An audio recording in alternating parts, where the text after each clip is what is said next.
Hai guys, apa kabar? Jumpa lagi dengan channel YouTube saya, Yusnawiyandi.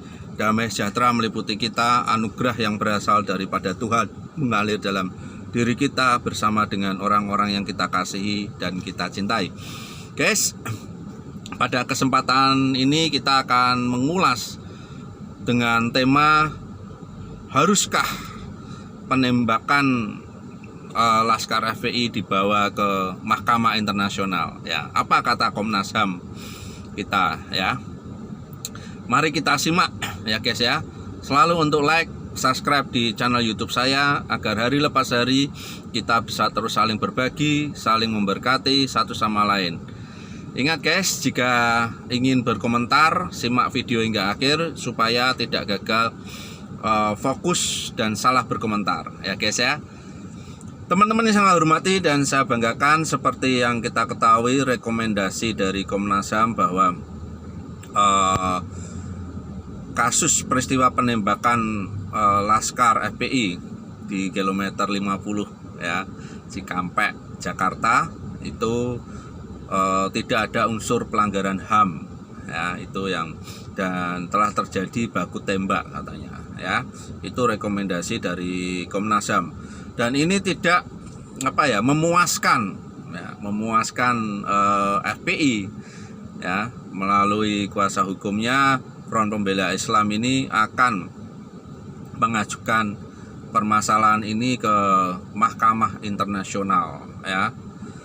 Nah, tentu ini hak dari FPI, tapi Komnas HAM mengatakan, ya, bahwa itu kelihatannya tidak akan bisa berhasil, ya, ketika itu diajukan ke pengaduan ke ICC, ya, International Criminal Court, ya, atau Mahkamah Internasional di Den Haag, Belanda, ya.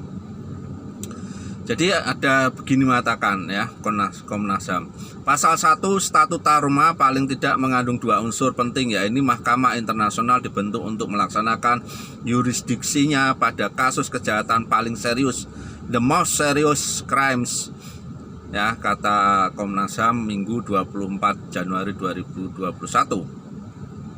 Ya. Kejahatan paling serius yang dimaksud dalam bidang HAM adalah pada kasus kejahatan genosida, kejahatan kemanusiaan atau crimes against humanity, serta kejahatan perang dan agresi, ya. Lebih lanjut, Taufan, ya, ini mengatakan bahwa unable artinya dianggap tidak mampu, ya. Jadi ada dua unsur, ya, dua unsur bisa diajukan ke Mahkamah Internasional, ya. Statuta Roma mengalami kondisi unable dan unwilling, ungkapnya, yaitu pertama, unable artinya dianggap tidak mampu sesuai pasal 17 ayat 3 Statuta Roma, yaitu apabila terjadi kegagalan sistem pengadilan nasional secara menyeluruh, ya. Katakan kegagalan sistem pengadilan nasional secara menyeluruh, ya, ataupun sebagian sehingga negara tersebut tidak mampu menghadirkan tertuduh atau bukti dan kesaksian yang dianggap perlu untuk menjalankan proses hukum, ya, atau sebagian, ya, sehingga negara tidak mampu, ya, menghadirkan tertuduh atau bukti. Ini kan kemarin mampu, ya, negara mampu menghadirkan, ya. Kemudian kalau unwilling berarti tidak bersungguh-sungguh sebagaimana pasal 17 ayat 2 Statuta Roma. Jadi sesuai prinsip primasi, kasus pelanggaran HAM berat mesti melalui proses pengadilan nasional terlebih dahulu. Mahkamah Internasional tidak bisa mengadili kasus tersebut bila peradilan nasional masih atau telah berjalan atau bekerja, sebab Mahkamah Internasional tidak dirancang untuk menggantikan peradilan nasional. Mahkamah Internasional hanya akan bertindak sebagai jaring pengaman apabila sistem peradilan nasional kolaps atau secara politis terjadi kompromi dengan kejahatan-kejahatan tersebut sehingga tidak bisa dipercaya sama sekali.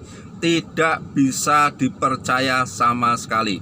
Nah, guys, kenapa saya sampaikan ini? Supaya teman-teman paham, ya, khususnya anggota FPI ya, supaya paham ini ya, dipelajari pasal-pasal apa yang dikatakan Komnas HAM tadi ya, supaya tidak sia-sia laporannya ke Mahkamah Internasional nanti ya, jauh-jauh ke Den Haag tapi tidak diterima ya. Tentu kita percayalah dengan yang namanya Komnas HAM ini dibentuk ya, supaya mengadili yang dianggap melanggar hak asasi manusia, dan itu rekomendasinya sudah disampaikan, itu dipelajari ya, apa yang dilakukan oleh pihak kepolisian sudah sesuai dengan prosedur tentunya, dan pra peradilannya juga sudah ditolak ya. Tentu ini sama dengan rekomendasi Komnas HAM ya. Pengadilan pra peradilan yang diajukan oleh FPI untuk membebaskan Habib Rizik Syihab juga ditolak juga ya. Artinya proses hukum ini berjalan juga ya. Nah guys, silahkan ya, FPI kalau memang ngotot mau ke Mahkamah Internasional, itu haknya FPI ya, silahkan aja dicoba ya, untuk mendaftarkan kasus penembakan Laskar FPI di tol ini ya. Kalau memang tidak puas silahkan ya, itu hak dari FPI tentunya ya. Kita tunggu aja hasilnya. Terima kasih guys, Tuhan selalu beserta dengan kita, amin.